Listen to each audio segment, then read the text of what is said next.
Hi everyone, welcome to another episode of the TranslaStars podcast. Today we have the pleasure of speaking to Katie Uniacke, who is a Spanish and Portuguese to English translator, subtitler and transcreator. So welcome to our podcast, Katie. How are you today? Thank you. I'm very well, thanks. How are you? I'm great, thank you. Very happy to be spending my Thursday morning chatting to you. So just to start us off, just to give people an idea of who you are and what you do, could you tell us a bit more about you, about Katie, and how would you define yourself? So professionally, I define myself as everything you said: Spanish and Portuguese to English translator, transcreator. Also, I do a lot of copywriting in English, mostly for lifestyle brands, travel, but also I do a lot of work with translators that want copywritten for their websites or content or for their LinkedIn profiles. That's a big niche of mine, which I really enjoy. And other than that, I'm originally from the UK, but I'm based in Spain. I was living in Granada down in the south for the last 3 years, but I've just moved up north to Zaragoza. I'm location independent, obviously, as many of us are, and I absolutely love it. I've got a camper van, which is a new acquisition this year, so I'm getting out and about lots, and also got a dog, a rescue dog, so he takes up a lot of my time. And yeah, I'm just a bit of a travel addict, really. That's the main thing I do with my time when I'm not working and we're not in a pandemic. Okay, so you mentioned there about how you lived in Granada for about 3.5 years, and you've recently moved. I know there's an interesting story there, so I wonder if you could maybe share that with our listeners as to how you lived in Granada and how you made that work as a freelancer. Yeah, so for 3 of the years I was in Granada, I lived in a cave house, which anyone that's ever been to Granada or a lot of Andalusia will be familiar with. It was a beautiful, you say cave and people imagine like dark, cramped space, but it was actually this beautiful high-ceilinged, white, light, bright space. And it was amazing to have that experience. You didn't need any kind of cooling or heating in there because it just regulated its own temperature. So even though it does get pretty hot in Granada summers and also very cold in winter nights, there was absolutely no need for any kind of air conditioning or fan or heating in the winter, which was amazing and very eco-friendly. And yeah, it did. By the end, it was feeling a little small because it was just one room, actually. Like the kitchen was one corner, the bathroom was another corner. And in the end, it ended up being me, my boyfriend, and the dog. So it was feeling a little bit cramped because we are all both quite large people as well. So yeah, my boyfriend is a professor of sports science, and he got a job up here in Zaragoza, hence the recent move. But it was hard to say goodbye, although excellent perk is that I'm talking to you from our new dedicated home office, whereas before it was interesting, both of us trying to work from home in one space at all times. Yeah, I can imagine, although it sounds like an incredible experience. Yeah, no, I wouldn't have changed it for the world, and it was very hard to say goodbye. Yeah. And then with working remotely in general, whether it's in Zaragoza or in Granada, what would you say you find the most challenging?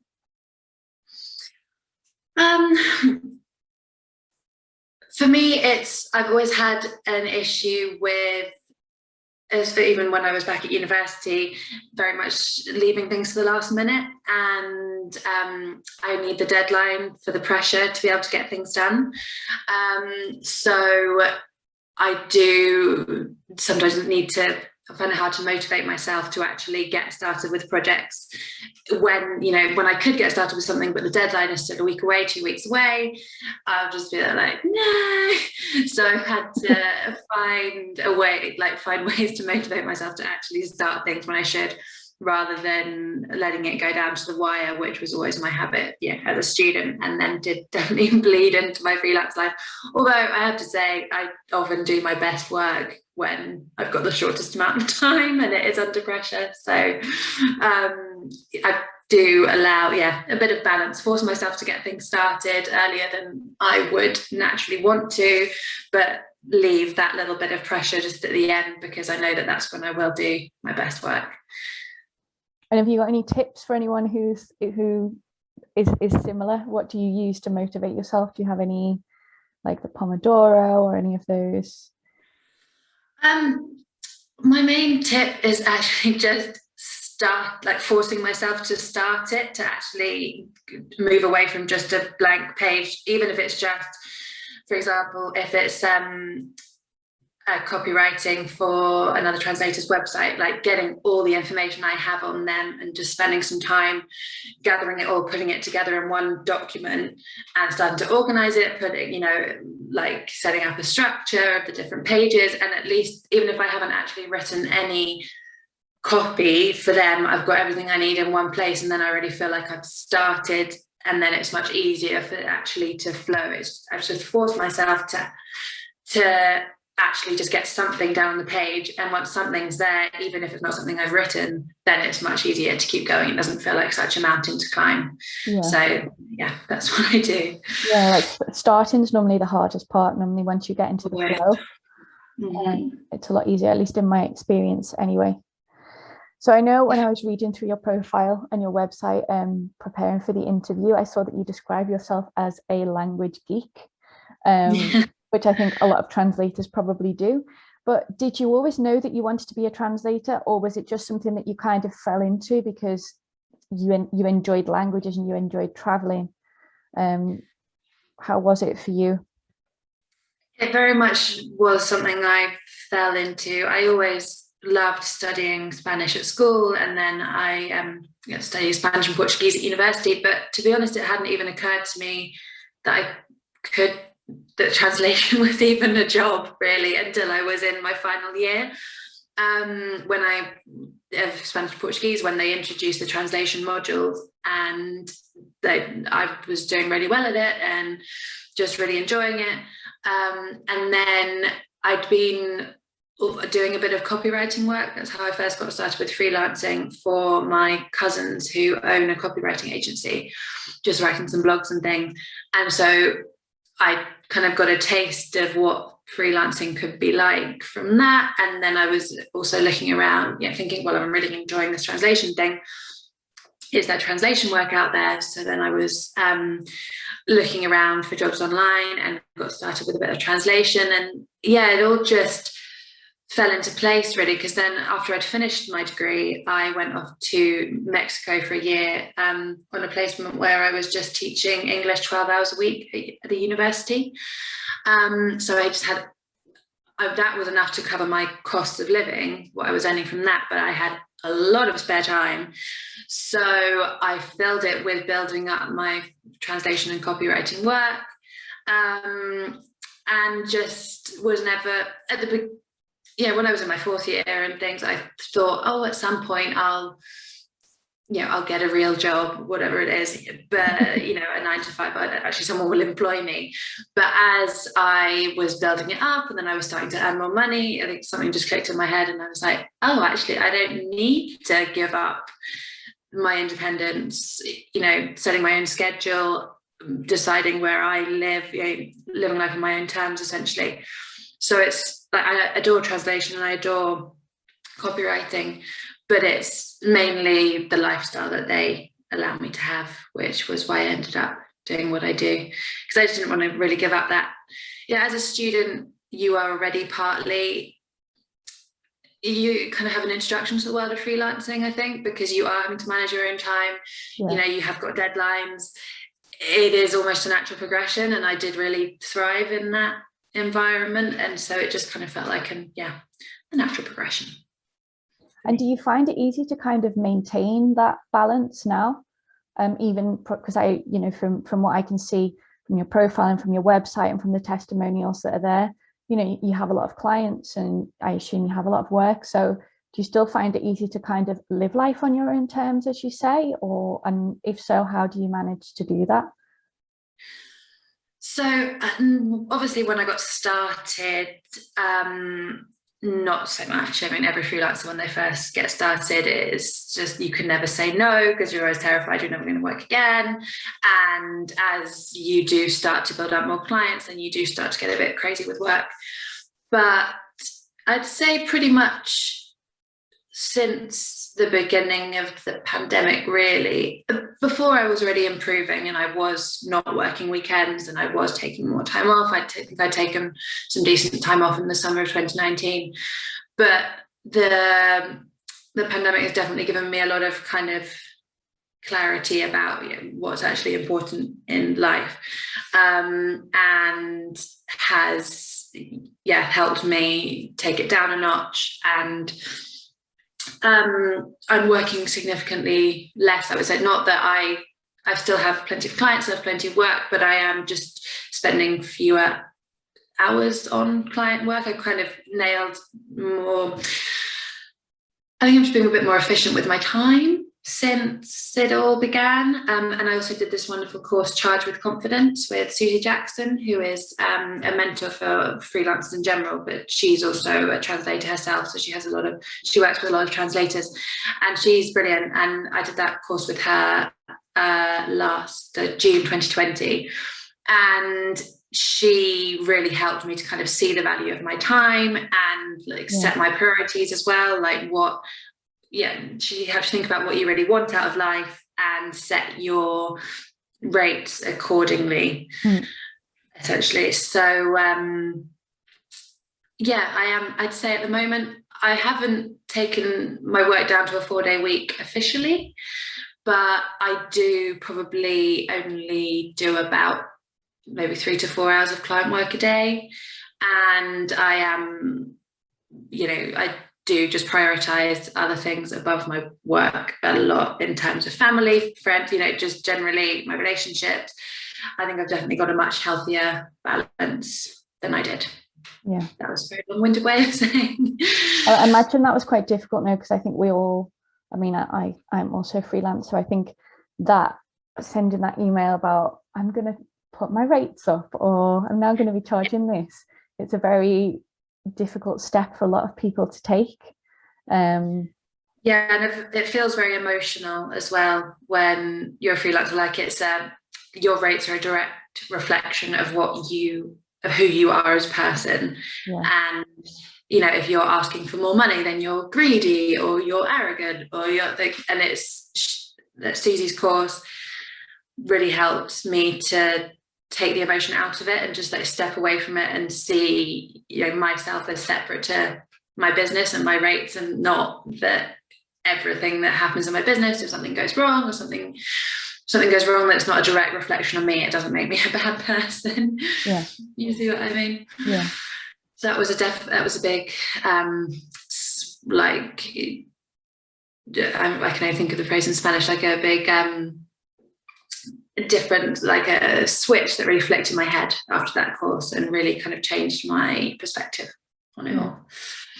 I think it's an important step for a lot of freelancers to take, because I think obviously we all know there's a lot of people out there who want something for nothing, and I think a lot of people, especially people who are starting out, they don't value their skills or their time.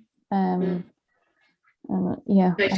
I think it's really important that people start to realize that they are worth more and they should be paid better for what they do. But it's all a process, I suppose. It is, and I started off charging very, very little as well. So I'm not really one to talk. Okay, then. So now the new Katie that has a much better work-life balance, what does a typical day look like for you? So obviously, just had the move, so still settling into a new routine. But all days start with a nice long dog walk. for Monty. He's only about 1.5, so he has a lot of energy. So he needs a lot of exercise. So big walk in the morning to get us both out the house. And then I tend to start work around 10 at the earliest, or 11. And yeah, a couple of hours of work, lunch, and then probably always finish work by about 6 or 7. And try and then get out and do something in the evening as well.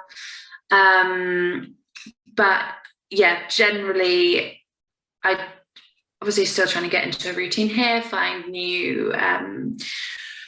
make new friends, find new hobbies and things to get to know new people around here. And yeah, I mean, obviously one of the best things about being freelance is the flexibility. So really, the weeks when I'm actually just working every day are not very common. Like this week is a very chilled week, but obviously I've been in the UK for the past 3 weeks, and I'm working around family events and doing things, and I was sometimes working in the evenings and not in the day, so that I could just enjoy the time with my family. And then for most of the summer, in July I took my hours down to probably half of what I normally do.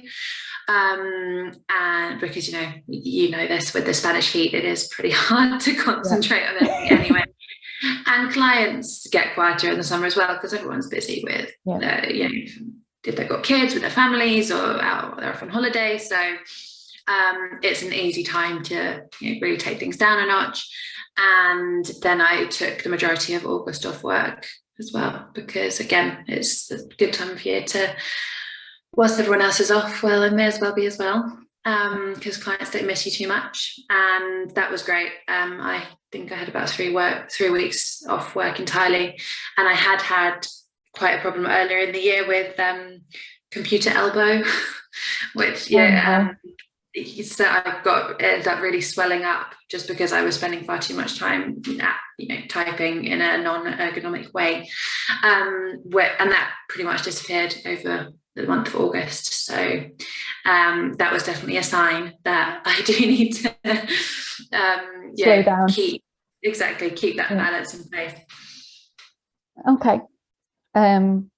So I've seen that you work, well, I think you mentioned it earlier in the interview, that you work mainly with small businesses or with other freelance translators. Was that a conscious decision? Was that something that you set out to do, or is that just where work started to come from, and so you decided to focus in on those 2 groups? It was very much just how things started to develop naturally. Although as soon as I got my first bit of work, especially with the copywriting for other translators thing, I realized how much sense it made, because for a translator to trust, obviously, as a translator, you're a wordsmith yourself. People often want to take charge of their own website, text, their own content, their own copy, and also they don't trust copywriter that has no knowledge of the translation industry to be able to write copy that actually works for them. So it just kind of became a very obvious niche for me that I, knowing the translation industry, would be able to write. That's kind of a service that I could provide to other freelance translators who would feel comfortable entrusting that to me. And it's just so nice as well, because obviously the vast majority of freelance translators are all lovely. It's mostly women that I work with, and it's lovely being, seeing women doing amazing things with their businesses. I've done quite a lot of copywriting for freelance translators that are kind of moving into going from just like solo freelancer to starting a kind of a small like boutique translation agency, or just outsourcing a lot more and kind of changing slightly, rebranding. And then it's lovely that they feel like they can trust me to write their copy, and they're all just so nice to deal with, and they pay, like they don't quibble about rates normally, although obviously, freelance translators aren't in a position to pay vast amounts of money for their copywriting normally, but they know the value of the service, and they will always pay your invoices like straight away. So lovely clients to have, other freelancers. Yeah, because I think we've all had that one client who hasn't paid us, or who's paid us extremely late. Yeah, it's so nice not to have to badger them. They're like, oh yeah, paid on receipt. Thank you, I love you. Okay, then, so moving back to kind of, well, the translation side of things, and also how you organize your work in general, which 3 tools or apps or websites could you not live without? So one thing discovery this year that has actually combined a lot of the apps and tools that I used to use is LSP Expert. I don't know if you're familiar with it. Yes, I started using it in January and I'm obsessed with it. I don't know how I ever got anything done before LSP Expert, and how I ever kept anything organized, how I ever sent the right invoices. And just think of the amount of time that I spent like putting invoices together at the end of every month, and what a headache that was, and then like sending everything off to my accountant, gestor, at the end of every 3 months here in Spain. Like I just spent so much time on it, and now it's literally the easiest thing in the world, creating invoices with the help of LXP Expert, because everything, all the information that you've put into it throughout the month for every job you do, it's all just right there. You're just like, create invoice and done. Takes 2 seconds. So if any translators out there haven't discovered LSP Expert, I can't recommend it highly enough. Yeah, I think it's one that a lot of people have discovered since the pandemic. It's a nice time saving tool. Yeah, totally. It's just so many things in one, like time tracking and customer management, all the information you can put in it, and and the invoices as well that it creates, they look so professional and so sleek, and it's given me a real boost. I think it's made me feel much more professional, because there's the imposter syndrome, and you're like, oh, I'm not doing this properly, everyone must think that I'm a complete amateur, look at my invoices, they look terrible. And now it's just like, oh, look, here's my fancy invoice. So can't recommend that one highly enough. Okay. And then just to finish off our chat today, for those people who are listening who are maybe thinking about going into translation but not quite sure what it involves, or if it's for them, what kind of advice would you give them? What kind of skills do you think you need to succeed as a freelance translator, copywriter today? Wow, that's a big question. I think, oh god, right, you're gonna have to edit this now because I've completely lost my train of thought. That's fine. Could you ask the question again, and I will.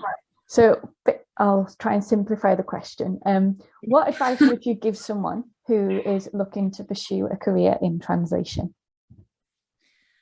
So the thing that was best for me when I first got started was the fact that it wasn't my main form of income. I had all my costs covered by the English teaching job I was doing in Mexico. So not that I encourage people to accept low rates or work for free, but it does not relying financially entirely on translation from the beginning. It very much takes the pressure off you, and means that you can, if a job's lower paid but you think it's really interesting, or you want to just translate a book, even if it's just on BabelCube or something, for free, to build that experience, like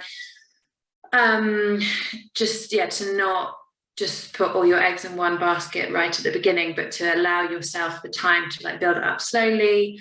And eventually you will get to a point where you're like, actually, no, I can really make a go of this now. And so you're going to take the leap into doing it full time.